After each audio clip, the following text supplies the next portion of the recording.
BBC पे एक report देखते हैं। ब्रिटेन के एक टीवी चैनल में बातचीत में हमास के राजनीतिक और अंतर्राष्ट्रीय संबंध के प्रमुख बासेम नाइम ने कहा कि इजराइल पर हमास के हमले के बाद भी उन्हें इस बात का भरोसा है कि दुनिया के करोड़ों लोग फलस्तीनियों का समर्थन करते रहेंगे। लेकिन उनका ये दावा कितना सही है? साल 1948 में बनने के बाद से ये पहली बार है कि इजराइल के भीतर इतने बड़े स्तर पर हिंसा हुई है। फलस्तीनी गुट हमास के हमले में इजराइल में कम से कम 900 से ज्यादा लोग मारे जा चुके हैं, जबकि गजा पर इजराइल के जारी हमलों में अब तक करीब 700 लोगों के मारे जाने की खबर है।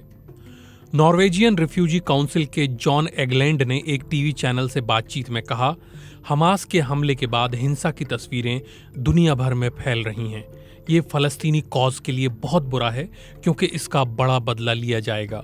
यूरोप, कनाडा, ऑस्ट्रेलिया, मध्य पूर्व के देशों में जहां फलस्तीनियों के पक्ष में समर्थन के नारे लगे हैं, वहीं Bharat, America, Britain, France, Germany सहित दुनिया के कई मुल्कों की सरकारों ने हमास के हमलों की आलोचना भी की है।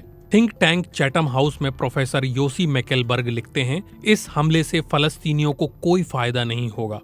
इजराइल की ब्लॉकेट की नीति और मजबूत हो जाएगी।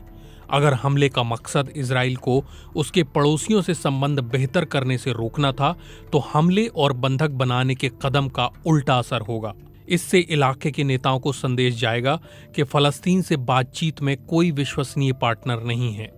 कई जानकार ये भी दावा कर रहे हैं कि हमले की एक वजह अमेरिका की मध्यस्थता में इजराइल और सऊदी अरब के बीच बातचीत था, जिससे फलस्तीनियों को संदेश गया कि उनको इस समझौते से बड़ा नुकसान होगा और उनके हक की बात हमेशा के लिए पीछे छूट जाएगी। द हिंदू की पूर्व संपादक मालिनी पार्थसारथी ने एक ट्वीट में लिखा है, जिस तरह से एलटीटीई की बर्बरता से श्रीलंका में तमिलों के हक की बात पर बुरा असर पड़ा था, उसी तरह से फलस्तीनी कॉज या उनके हक के बात को भी चरमपंथी हमास की क्रूरता से नुकसान पहुंचा है। वो लिखती हैं, दुनिया मासूम नागरिकों पर हुए इस हमले को कभी माफ नहीं कर सकती।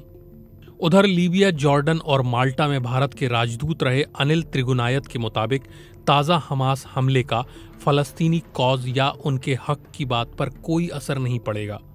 वो कहते हैं, पूरे मध्य पूर्व, यूरोप और कनाडा जैसे देशों में फलस्तीन के समर्थन में प्रदर्शन होते रहे हैं और अब भी हो रहे हैं।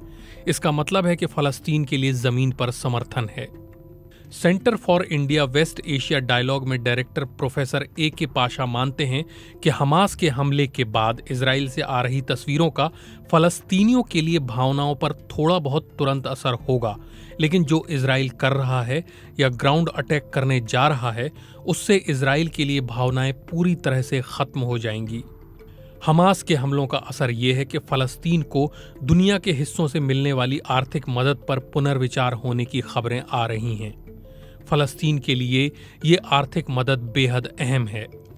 सवाल उठ रहे हैं कि गजा पर शासन करने वाले हमास की अपनी जनता के प्रति क्या जिम्मेदारी है और लोगों पर होने वाले आर्थिक असर या फिर इजरायली हमले की जिम्मेदारी कौन लेगा।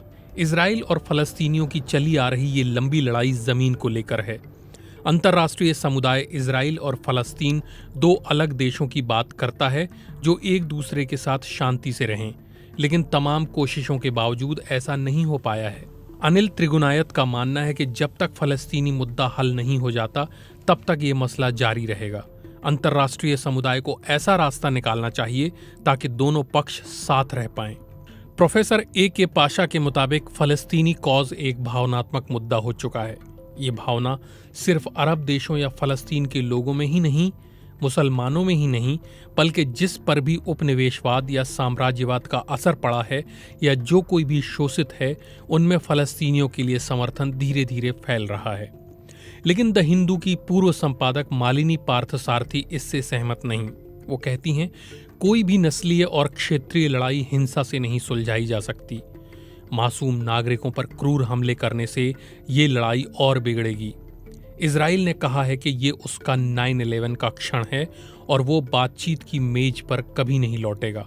वो बदले की कार्रवाई करेगा जिसका फलस्तीनी लोगों पर बहुत बुरा असर पड़ेगा। फिर दोनों तरफ के चरमपंथ आगे आ जाएंगे और सैन्य विकल्प पूरे जोर शोर से हावी हो जाएगा। फलस्तीनियों का समर्थन पूरी दुनिया करेगी, क्योंकि हर कोई जानता है कि इजराइल जुल्म कर रहा है। मगर देश के बहुत से मीडिया, गोदी मीडिया जो हैं, इजराइल के सपोर्ट में खड़े हैं। बहुत से गद्दार जो मुसलमानों को ख़त्म करने के लिए खड़े हैं, वो लोग इजराइल के साथ खड़े हैं। उनका भी अंजाम इजराइल के जैसा ही होगा। मगर अभी फ़िलहाल बहुत भारी पड़ रहा है जंग हमास के लिए।